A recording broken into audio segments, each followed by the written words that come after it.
বিরতির পর আবারও আপনাদের স্বাগত। যে বিষয়টা নিয়ে আলোচনা করব এই মুহূর্তে, বর্ষবরণে আবারও চোখ রাঙাচ্ছে করোনা ভাইরাস। গত 24 ঘন্টায় আক্রান্তের সংখ্যা আরও ঊর্ধ্বমুখী। গত একদিনে করোনায় আক্রান্ত মৃত্যুর সংখ্যা 3 জন বলে জানা গেছে। এবং যে বিষয়টাকে কেন্দ্র করে স্বাভাবিকভাবেই একটা আতঙ্কের একটা বিষয়, যেটা বিগত সময়ে ছিল, করোনার যে প্রভাব তাকে কেন্দ্র করে আবারও কি সেই আতঙ্কের দিনগুলো ফিরতে চলেছে? বিষয়টা নিয়ে আরো বিস্তারিত জানবো। নিউজ ভ্যানগার্ড প্রতিনিধি শতাব্দী দেবনাথ রয়েছেন টেলিফোন লাইনে। শতাব্দী, এই মুহূর্তে জানা যাচ্ছে বর্ষবরণের আবহে আবারও কিন্তু করোনা ভাইরাস চোখ রাঙাচ্ছে। 24 ঘন্টায় আক্রান্তের সংখ্যা আরো ঊর্ধ্বমুখী বলে জানা গেছে। কি খবর রয়েছে? দেখো, একদিকে বলা যায় এই বর্ষবরণের মুখে উৎসব মরশুমে বা উৎসবের আনন্দে রয়েছে গোটা দেশবাসী, সেই সাথে কিন্তু একটা আতঙ্ক তাদের মধ্যে বিরাজ করছে যে আবারও কি 2020-র যে চিত্রটা আমরা লক্ষ্য করেছিলাম মহামারী, সেই চিত্রটা কি আবারও সেখানে আসবে, সেই বিষয়ে কিন্তু একটা চিন্তা রয়েছে। তবে এক্ষেত্রে আবারও বলা যায় যে দেশ জুড়ে অনেকটাই চোখ রাঙাচ্ছে এবং শীত মৌসুমে অনেকটাই থাবা বসিয়েছে করোনা।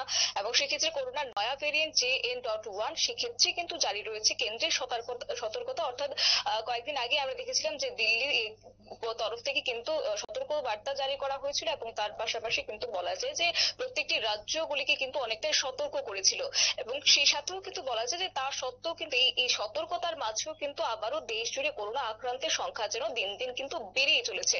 এবং গত রবিবারে আমরা যদি বলি, সেক্ষেত্রে রবিবারে কেন্দ্রীয় স্বাস্থ্য মন্ত্রকের তরফে দেওয়া যে বুলেটিন দেওয়া হয়েছে, সেক্ষেত্রে কিন্তু বলা যায় যে গত 24 ঘন্টায় কিন্তু দেশে করোনা আক্রান্তের সংখ্যা 841।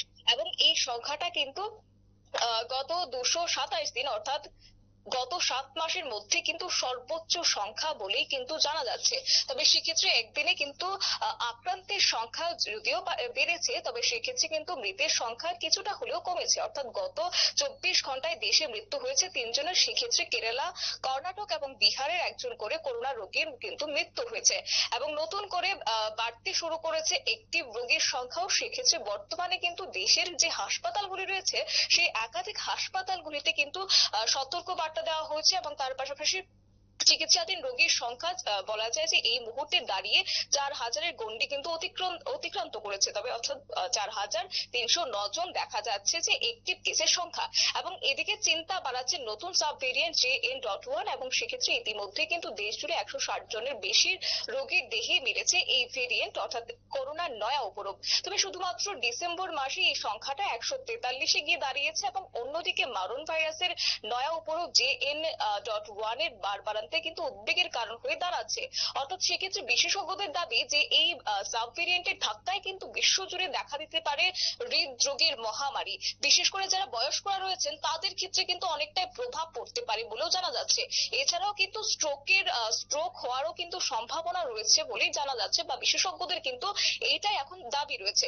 এবং সেক্ষেত্রে নতুন যে জাপানি গবেষণায় এমনটাই দাবি করা হচ্ছে যে স্ট্রোকের সংখ্যাটা বাড়তে পারে। তবে সেক্ষেত্রে গবেষণায় এমনই দাবি করা হচ্ছে এবং জাপানের শীর্ষস্থানীয় গবেষণা সংস্থা রিকের নয়া রিপোর্ট পেশ করেছে এবং সেক্ষেত্রে সতর্কতা জারি করেছে। সেই রিপোর্টেই বলা হয়েছে যে মানব দেহের কোষে কিন্তু করোনা ভাইরাস যেটি পৌঁছলে হৃদযন্ত্রের উপরে কিন্তু অনেকটাই প্রভাব পড়তে পারে বলেই খবর রয়েছে। অর্ণব, একদম একটা বিষয় যেটা অবশ্যই বা আতঙ্কের, অবশ্যই বিগত দিনে যেরকম ভাবে আমরা দেখতে পেয়েছিলাম যে করোনার লাফিয়ে লাফিয়ে বেড়ে গেছিল, এখন যদিও সিচুয়েশনটা অনেকটাই অন্যরকম। এখন করোনার ভ্যাকসিন থেকে শুরু করে পরিকাঠামোগত দিক থেকে যদি বলি যে অনেকটাই উন্নত রয়েছে। তো সেই সময়কার যেভাবে আমরা লাফিয়ে লাফিয়ে বাড়তে দেখেছিলাম করোনার সংক্রমণ, সেই সেই বিষয়টা কি এখন দেখা যাবে, না এখন অনেকটাই কন্ট্রোল থাকবে? কি বলছেন বিশেষজ্ঞরা?